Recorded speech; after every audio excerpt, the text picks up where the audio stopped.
Ladies and gentlemen, boys and girls, cats and kittens, welcome back to the podcast. And thank you. I'm dropping all of my stuff over here. I'm very unorganized. Don't let the clean frame fool you. Realized a bunch of profits yesterday. Ethereum, man, when it's running like that, I'm thrilled with it, of course. But I'm also not the kind of person that's going to just let profits sail away when they're right there in front of you. So we liquidated some of those and we moved them around, and we're starting to branch out a little bit more, and we're going to be getting into that today. For those of us who joined us on the member stream last night, can't thank you enough.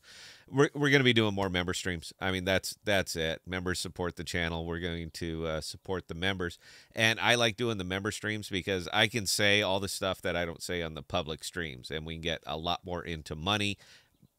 This is crypto, man. This is why we're doing it. So anyway, we're going to get a little bit more into the wallets. Going to get into them right after this.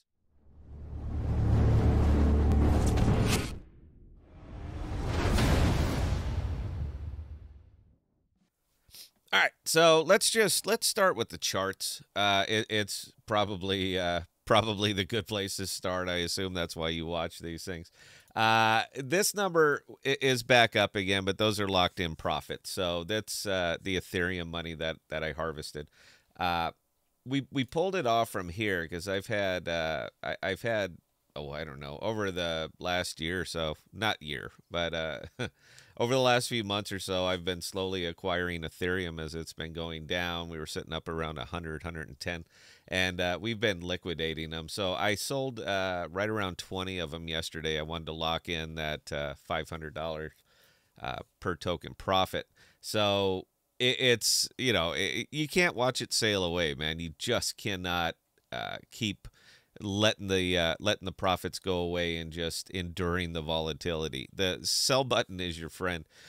It's funny because right now I see that Musk is just under fire on Twitter for daring to sell Bitcoin. He did it back in the second quarter, but for some reason he's a bad guy now because Tesla sold, and it wasn't Musk, it was Tesla, but he's the bad guy for daring to sell daring to sell a speculative asset when the market is kind of in a free fall.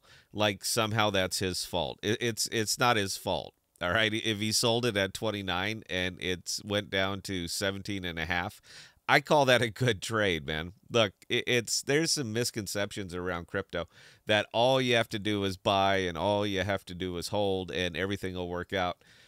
For me personally, yeah, everybody should buy. I should be the only person who sells ever. I that would work out really, really well for me. But I assure you that I will sell, and I'm here to make money, man. So if you're spoon feeding it to me, I'm gonna take it. But let me get back to this.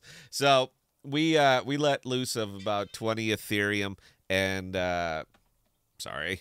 We let loose about 20 Ethereum. We locked in the profits, and I moved them straight over here, and we locked them back into USDC.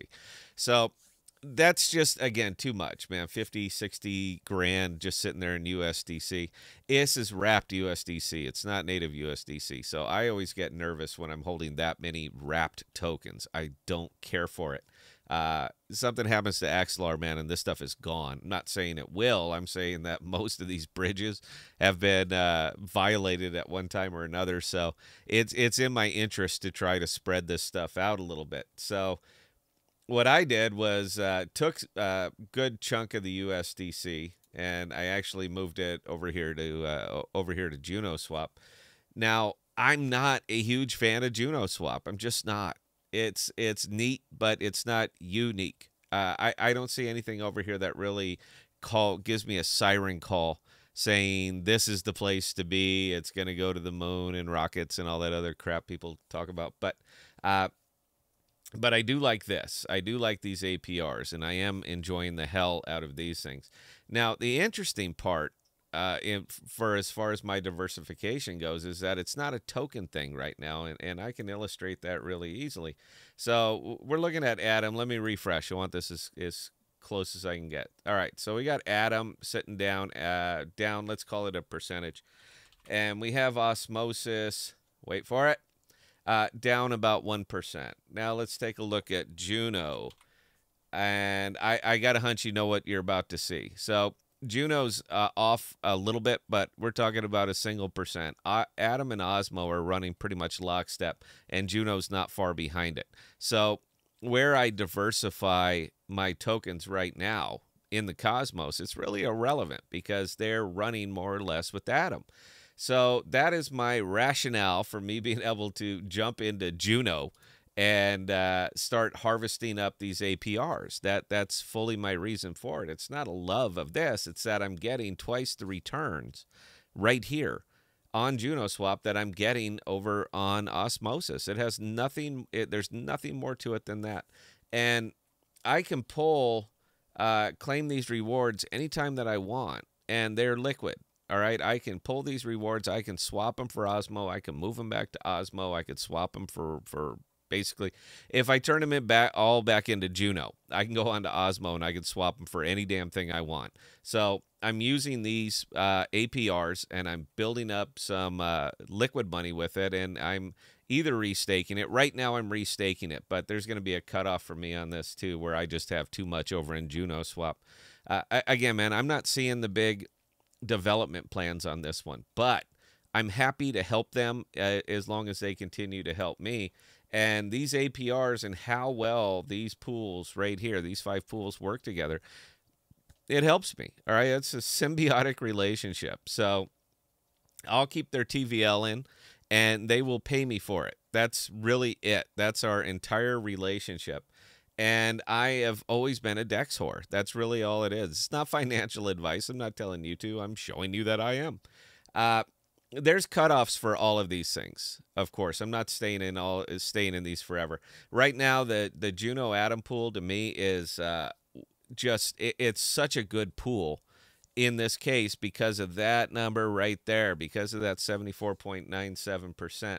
All I'm getting for a lot more money sitting over here is 27%.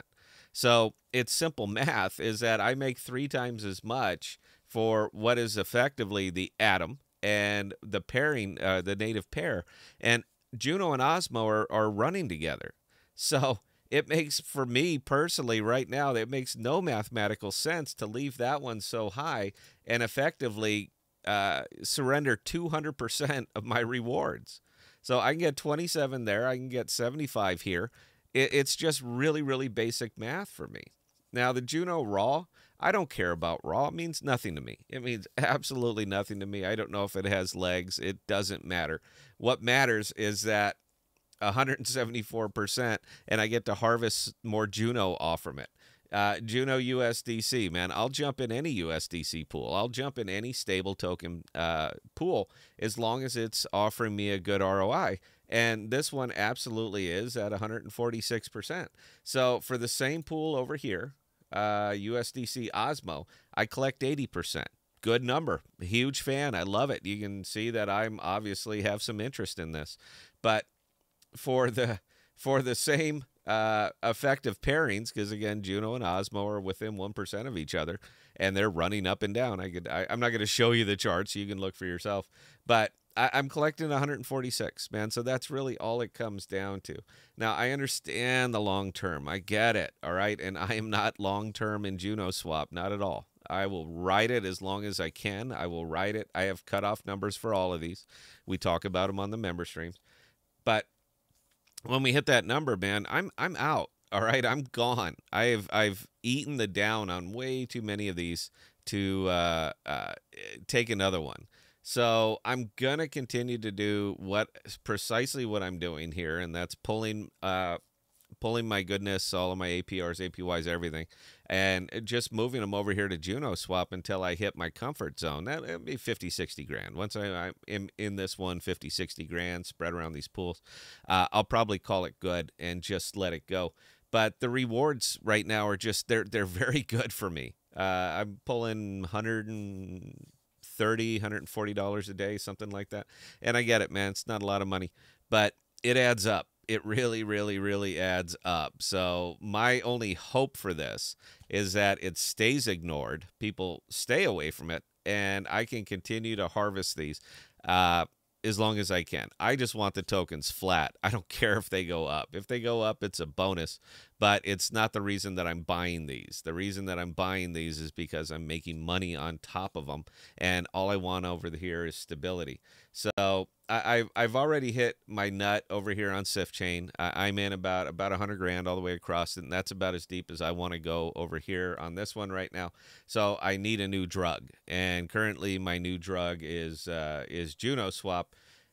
But again, I'm only doing it to harvest. All right, that's it. I'm not a believer at all, but I am a pragmatist, and they have such a strong community. I don't think they're going to let this fail. The TVL on this is not bad at all.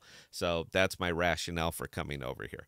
Anyway, guys, that's all I have for today. Tonight, I don't know if it'll be a public or a member stream. It'll probably be a member stream. I liked it. I had such a good time just doing a member stream last night, so I'll probably do another one tonight.